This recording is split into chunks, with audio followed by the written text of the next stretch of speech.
Lancement officiel ce jeudi des festivités du Carnaval des Fleurs 2014.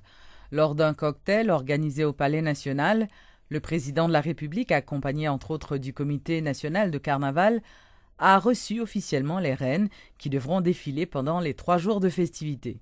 Et dans son message de circonstance, Michel Martelly a prôné l'union et la fraternité entre les participants pour la pleine réussite de cette activité. Toutes les dispositions sont déjà prises pour assurer la sécurité de toutes les personnes qui assisteront au Carnaval des Fleurs. 2000 policiers seront mobilisés à cet effet, selon une annonce du directeur départemental de la police de l'Ouest, Vladimir Paraison. Bon, il faut connaître que la police a 19 ans et puis l'a traité dans le dossier Carnaval, donc il n'est pas juste première pour nous autres. Ils ont entraîné l'habitude nous pour gérer le carnaval, donc il n'y a pas une grande différence entre carnaval des fleurs et carnaval ou bien mardi gras quelconque. Donc toute disposition prend en ce qui a trait à la plan de sécurité, depuis ces commissariats et PF, antennes, sous-commissariat, tout concerné dans le dispositif carnaval là pour sécuriser le département, pour le carnaval des fleurs son réussite dans le point de sécurité. Nous prenons une disposition drastique à ce que depuis ces policiers qui font partie des départements concernés dans le carnaval. Mais activement, l'IPAP est plus bas que 2000-2500 minimum pour le carnaval des fleurs, pour le moment. Sécurité, c'est une question de similitude près. Lors où on doit déplacer là, et puis les mêmes font action là. L'essentiel, nous pouvons enregistrer cas de gens qui mourent ou de gens tirés sur les champs de massacre pour activité carnavalesque. Parce que la police, plus précisément le commissariat de Port-au-Prince, qui concerne directement parce que c'est dans la juridiction, et il y a l'ordre formel pour sécuriser l'espace là jusqu'à ce que l'activité arrive en plein et que toutes conditions qui doivent réunir pour le carnaval à sécuriser arrivent. Signature ce vendredi d'un accord cadre de coopération entre Haïti et le Conseil fédéral de Suisse visant à renforcer les relations bilatérales entre les deux pays. Le chancelier haïtien et l'ambassadeur de la Fédération suisse en Haïti, qui ont paraphé cet accord, sont très optimistes quant aux retombées de cette initiative. L'État haïtien s'engage donc à faciliter l'entrée des délégations humanitaires suisses dans le pays et à les protéger, alors que la Suisse, de son côté, contribuera au projet de développement d'Haïti. En effet, le mécanisme de coopération prévu dans cet accord est innovant à la fois dans sa forme et dans sa portée. Il est susceptible de permettre à nos deux gouvernements de concevoir et de mettre en œuvre des projets structurants pouvant contribuer sensiblement à l'amélioration des conditions de vie des couches les plus défavorisées.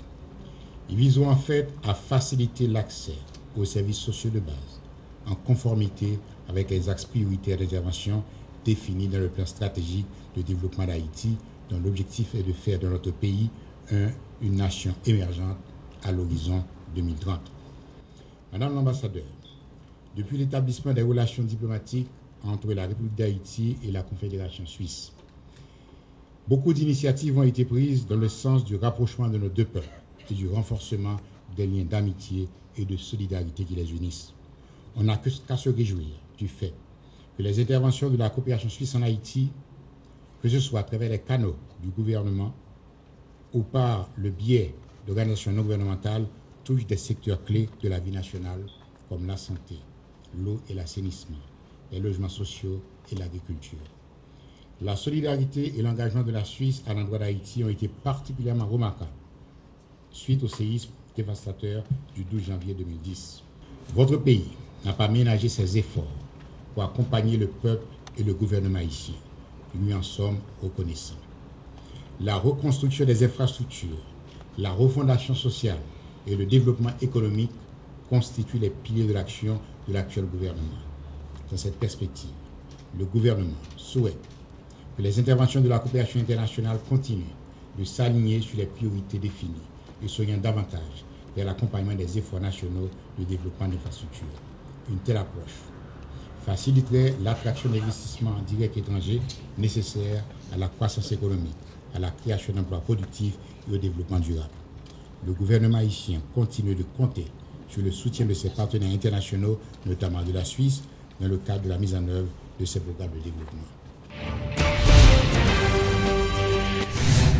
Inauguration jeudi d'un centre communal de pêche maritime à Grand Gosier dans le département du Sud-Est, financé par la coopération espagnole. La cérémonie s'est déroulée en présence de l'ambassadeur d'Espagne, Manuel Ruiz Gómez Hernández, et du ministre de l'Agriculture, Thomas Jacques, qui a remis 40 nouvelles embarcations aux associations de pêcheurs. Ce centre communal de pêche offre à ses membres des services très importants pour le développement de la filière de la pêche artisanale. Des services en amont tels que l'approvisionnement et entretien des matériels et équipements de pêche et des services en aval tels que le fonctionnement des traitements, transformation, conservation et commercialisation des prises.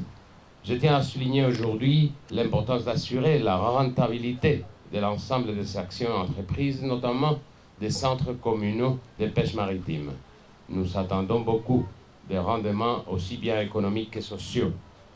Nous espérons que ces centres communaux de pêche évoluent de façon constante et devenant les centres de référence où les pêcheurs membres de l'union communale obtiennent les services de qualité pour la pratique d'une pêche artisanale de plus en plus professionnalisée, ainsi qu'un centre de référence pour l'achat et vente de poissons de qualité dans la commune de Béné.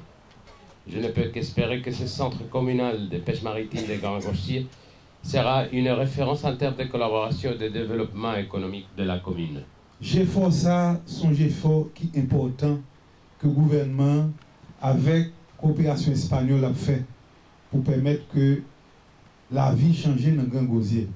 Cependant, il est bon pour que l'année prochaine, nous tourner, nous venions évaluer, nous rendons compte que, eh bien, le projet a fait petit. Il est important dans 2 ans qu'on l'a tourné pour nous que 8 embarcations, ça y est, 9e qui est ajouté. Il est important pour que dans 3 ans, 4 ans encore, l'on tourne, au lieu de 2 friseurs, 3 friseurs, nous voyons que il y a 4, 5, 6 friseurs. Il est important pour que 4 associations pêcheurs qui gèrent ce centre pour que nous joignions plus renforcer toujours. Et que gagner plus comme qui entre dans chaque membre dans l'association.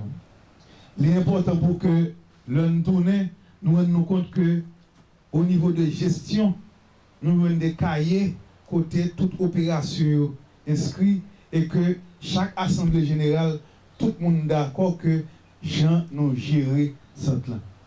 Il y a encore des pas à franchir, des pas dans le terme de développement entrepreneurial de ce projet. Et avec le ministère de l'Agriculture, nous allons travailler en ce sens pour qu'on puisse augmenter la productivité de ces centres. Les responsables du service métropolitain de collecte de résidus solides SMCRS ont procédé ce vendredi à la destruction d'un lot de matériel en styrofoam. Ces produits ont été saisis lors de plusieurs opérations menées par les autorités suite à l'interdiction de l'importation et de la commercialisation des objets en polyéthylène et polystyrène.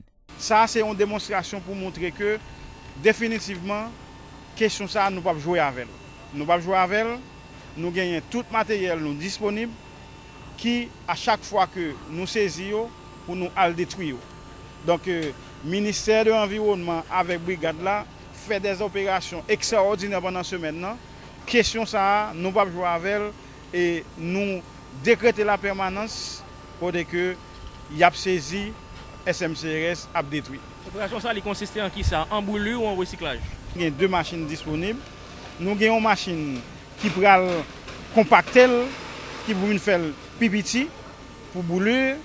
Et puis nous avons l'autre machine qui transforme en l'autre produit. Donc nous avons 2 types de procédures que nous utilisons. C'est une opération qui est faite à chaque fois que la brigade là porte pour nous. De ce fait que nous à bon port, nous avons marché, nous avons SMCRS qui phase technique là, qui gagne de lui-même. Avant que nous ayons lancé l'opération, toute étude gouvernementale fait calcul avec SMCRS, parce que ou pas qu'à brûler en plein air, parce que son produit n'est sifflier. Nous produit nocif, il y a un effet néfaste là, fait quand même à l'environnement, à mon cap et prend au dehors tout genre de bail ça yo. SMCRS fait acquisition de matériel ça yo, matériel là, maintenant l'état haïtien matériel là, là nous saisi au Jean là et processus ça a déroulé là, c'est comme ça li fait. Et puis nous appelons son message et nous connaissons que nous à la veille des festivités carnavalesques, nous disons yo c'est mise en garde que nous baillons, il n'y a pas d'intérêt pour investir dans l'assiette ça yo. Que ces marchands de rue, que ces gens qui ont un restaurant, ils n'ont pas d'intérêt pour investir là-dedans parce que nous avons saisi, nous avons et les gens qui ont utilisé pour manger tout, nous avons mis en garde ça tout, pas utiliser. Mais nous-mêmes, nous prenons ça qui pour nous, ça nous pas d'accord pour manger là-dedans qui c'est assiette là. Alors, mise en garde, pas manger là-dedans, pas investir l'argent là-dedans parce que vous risquez l'argent investi et vous perdez parce que nous avons saisi matériel.